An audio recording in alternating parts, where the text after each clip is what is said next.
কোরআন পড়া এক জিনিস আর কোরআন কায়েমের আন্দোলন করা। কোরআনকে চুমা খাওয়া যায়, পড়া যায়, মহব্বত করা যায়, মাথায় তুলে রাখা যায়, কিন্তু এই কোরআনকে সরকারিভাবে প্রতিষ্ঠা করার আন্দোলন করা কিন্তু চারটিখানি কথা নয়। এই আন্দোলন না করা পর্যন্ত ওগুলো সস্তা মহব্বতের কোনো মূল্য নাই। যে চল ক্ষুধার অভাবে কান্দে, তার চুমা খালি কি তার ক্ষুধা মিটবে? কথা কন না আপনারা?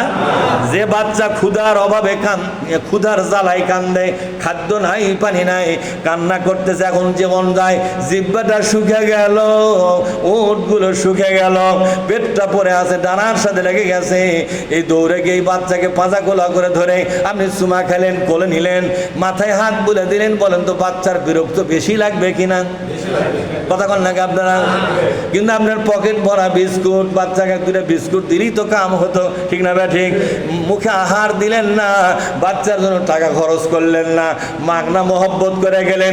এই বাচ্চা আপনাকে অভিশাপ উল্টা দিকে দেবে, তুমি আমাকে মহব্বত করলে আমার পেটের দিকে দেখলে না, আমি ক্ষুধার্ত হয়ে মারা যায়, শ্বাস নিতে পারছি না, একটু পানির অভাবে, জিহ্বাটা আমার শুকে গেছে, উটটা শুকে গেছে, সেই দিকে খেয়াল নাই, খেলে আমাকে মহব্বত করো। তোমার মতো পাগল মানুষের মহব্বতের কোনো দরকার আমার নাই, বরং কোলে নিলে চুমা খেলে এটাই আমার জন্য বিরক্ত লাগতেছে। সরে যাও, সরে যাও, পারলে আমাকে একটা রুটি দাও, পারলে এক গ্লাস পানি দিয়ে আবার জীবনটা বাঁচাও।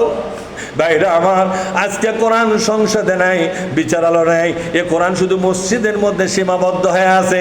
কোরআনের কোনো মর্যাদা প্রতিষ্ঠা নাই, কোরআনের কোনো আইন মুসলমানদের দেশে আজ চলতেছে না। সুতরাং কোরআনটা আজকে ওখানে যেতে চায়, কোরআনটাকে সেখানে না নিয়ে খালি কোরআনকে সমানে চুমা খাচ্ছেন। বলেন তো কোরআনকে আপনাকে ভালোবাসবেন অভিশাপ দিবে? কোরআনের দরকার হলো আপনার সমর্থন, কোরআনের দরকার হলো আপনার আন্দোলন। আপনি আন্দোলন করিয়া সাহাবাদের মতো কোরআনটাকে রাষ্ট্র ক্ষমতায় বসাবেন, এটা কোরআন চায়। এটা যদি করেন চুমা না খেলেও চলবে। কথা কন না কেন? যে ব্যক্তি ক্ষুধার্ত বাচ্চাকে একটু খাবার দিল, খাবার খাওয়ার পরে ওই বাচ্চারা যে পরিমাণ দোয়া করবে, আর যাই ক্ষুধার জ্বালায় কোনো খাবার না দিয়ে খালি চুমা খায়, একই দোয়া করবে। কথা কন না কেন? আর যাই খাবার দিয়ে চুমাই খেলো না, মাথাও হাত বোলালো না, একটু সরে থেকে বলো বাবা এই যে খাবার এনেছি, পানি এনেছি, খাও, একটু পানি খাও। এই বাচ্চারা চুমা পায় নাই, আদরও পায় নাই, কিন্তু কি পাচ্ছে? খাবার পাচ্ছে। বলেন তো এই বাচ্চা দোয়া করবে কার জন্য? তাহলে কি বুঝা পারেন? কোরআনকে চুমা যারা খায়, কিন্তু কোরআনকে আন্দোলনের ময়দানে প্রতিষ্ঠা করার কোনো সিদ্ধান্ত নিল না, এদের চুমার কোনো দাম আছে? কথা কন না কেন?